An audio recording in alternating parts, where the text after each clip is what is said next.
How's it going, everyone? UAA here, and welcome to my Metroid Zero Mission 9% run.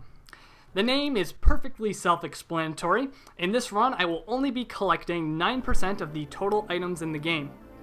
Now, in any typical Metroid game, they sort of expect you to collect most of the items. That's the way it's designed. You get one item, and you use that item to progress to the next item, or the next area, and get another item, and use that to progress to a new area, and so on and so forth. However, you can do a bit of sequence breaking to skip a lot of the items in this game, and if you forego all of the energy tanks and missile expansions, you can get down to a total of 9%. That is the lowest possible percentage you can complete the game with.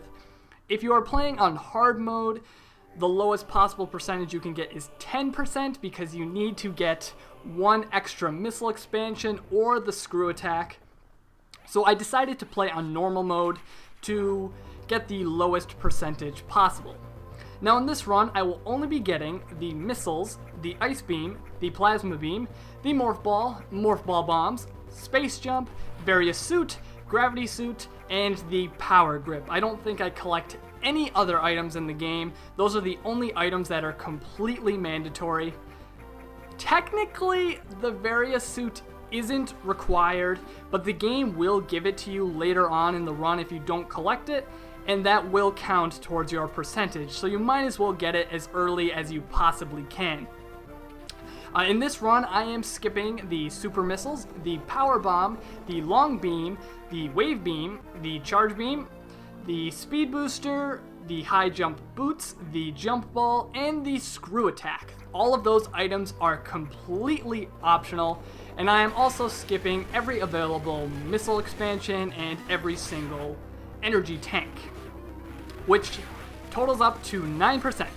Anyways, here's the first boss in the game. I don't remember the name of it. This is actually one of the new bosses they added to the remake of the original Metroid. It's pretty simple. All you have to do is shoot it in the eye with some missiles. You can avoid it when it charges at you from the ceiling, but I just take the damage. You have plenty of health at this stage in the game, so you can just take the damage. You don't have to worry about it. When that boss is defeated, it will drop the charge beam, which is a completely optional item.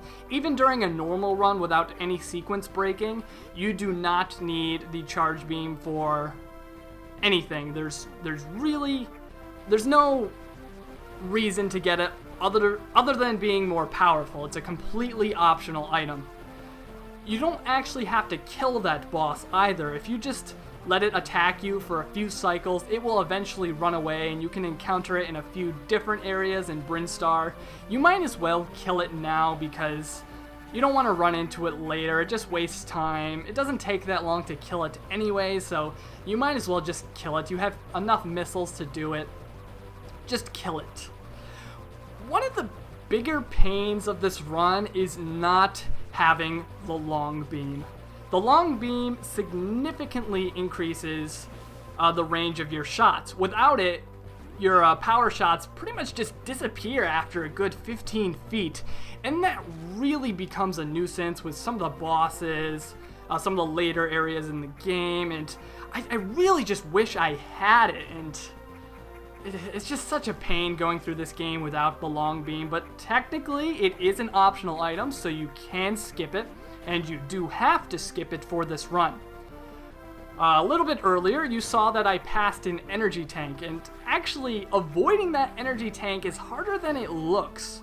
You sort of have to get up on the very edge of that platform and then jump over it. It's a lot harder than it looks. I picked it up quite a few times during the attempts for this segment. That's also something I forgot to mention. This run is segmented. I didn't really have a reasoning behind how I segmented the run. I just sort of divided it up into semi-equal parts. Not all the parts are equal, but I decided for every single segment I would have to do something significant, kill a boss, get an item, or something like that. In this first segment, I actually collect quite a few items. I collect the missiles, the morph ball bombs, as well as the Varia Suit. Throughout this run, you are going to have to take advantage of a few tricks in order to avoid some items and get some items early. Now, one of the biggest tricks you will have to take advantage of is infinite Morph Ball jumping. Basically, you use Morph Ball bombs to get sort of an infinite jump. As you can see right here, I'm just continuously using Morph Ball bombs to gain infinite height. Now, this trick looks really difficult on screen, but to be completely honest, it's not that hard at all. You sort of develop a rhythm for it. You just kind of learn how to do it, and once you get the hang of it, you can pretty much do it every single time. I will admit, I spent around maybe 45 minutes just kind of practicing this trick, you know, just trying to climb up vertical shafts and all that stuff. It's not the hardest trick you will ever do, but it certainly takes a lot of time to get the hang of. But once you get the hang of it, it's something that you should be able to do pretty consistently. I found that I was able to do it pretty much all of the time. Here we skip yet another missile expansion. Get used to that, we'll be skipping a lot of them. In order to get past that one, I had to go underneath the platform and then do a wall jump. Wall jumps are pretty handy in this run. You'll be using them, you know, semi-frequently. It's actually a really nice, you should really get used to wall jumping just for like a normal run. This was the hardest room to get the hang of in the entire segment. Just doing a normal infinite Morph Ball jump isn't that bad, but at the very top of your jump, you have to sort of get to the platform on the left. So you have to move slightly to the left and use the explosion from the Morph Ball bomb to propel you over to the platform. It's really tricky, and I'm very surprised I got it on my first try during this attempt. However, this room did not go so well. I fell into the lava once, and I struggled with some of the Morph Ball jumping in the later parts of the room. You'll be seeing it in a moment. But yeah, once you get the hang of the Morph Ball jump, you can do it relatively consistent. You're gonna mess up quite a few times, you know, even when you master the trick, but you should be able to do it relatively consistently. And the good thing about this is there's really no penalty for failure in the most parts.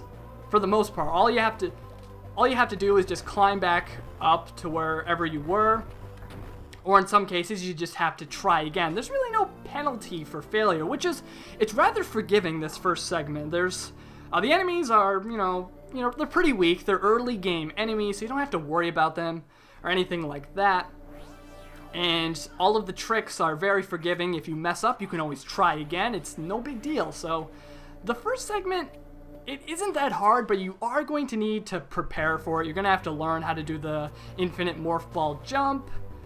You're going to have to learn your route, and the route isn't too complicated for anything in this run. You shouldn't really struggle with, you know, trying to plan out your route. It's actually, it's pretty similar to, you have to take the same path. You have to take my path if you're going to do a 9% run.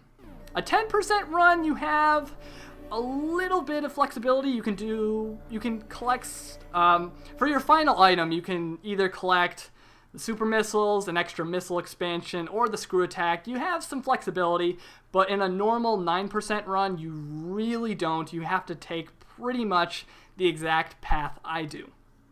Anyways, I will see you all in part number 2.